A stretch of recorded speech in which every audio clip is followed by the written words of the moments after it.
Now that you've had a chance to explore amino acids and monosaccharides a little bit, let's get into a little more detail. Notice several things that all amino acids have in common. First is the NH2, which is called the amine group. The other thing they all have is this COOH, which is carboxylic acid. Now if you look at these pictures, you might be going, where's the C? Remember we talked about shorthand a little bit. Wherever there's one of those little joints, there's a C in there, and there's likely H's coming off of it as well. But those aren't always written in because it can get kind of messy.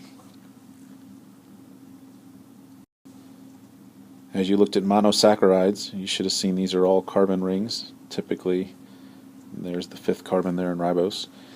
They typically have 5 or 6 carbons in them. Glucose has 6 right there.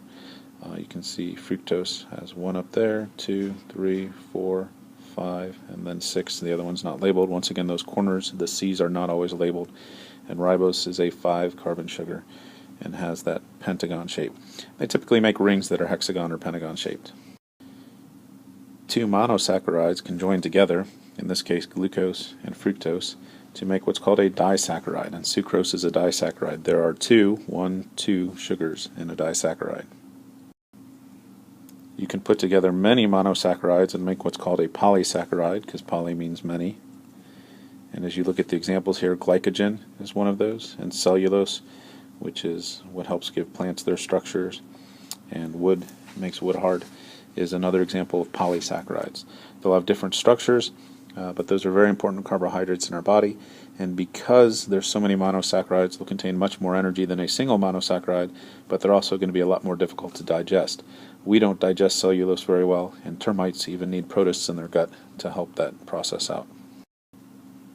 Another type of organic molecule that's very important for us is lipids, and you'll learn more about those a little bit later, but lipids are made up of monomers called glycerol and fatty acids.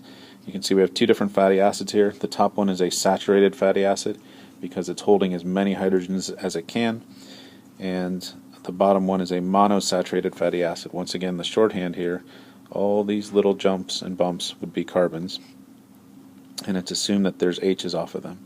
Now if you notice right in the middle here, there's a double bond right there, and that's why it's not saturated, totally saturated, because those carbons aren't holding as many hydrogens as they can. These would all have 2 hydrogens off of them, but as you get down here, because carbon can only have 4 bonds, there's already 1, 2, 3, so only 1 hydrogen off of there, 1, 2, 3, only 1 hydrogen off of there, and that's why it's monosaturated. And the more double bonds there are, sometimes you'll have unsaturated fats. Don't forget to complete the homework, which will have a couple quick review questions.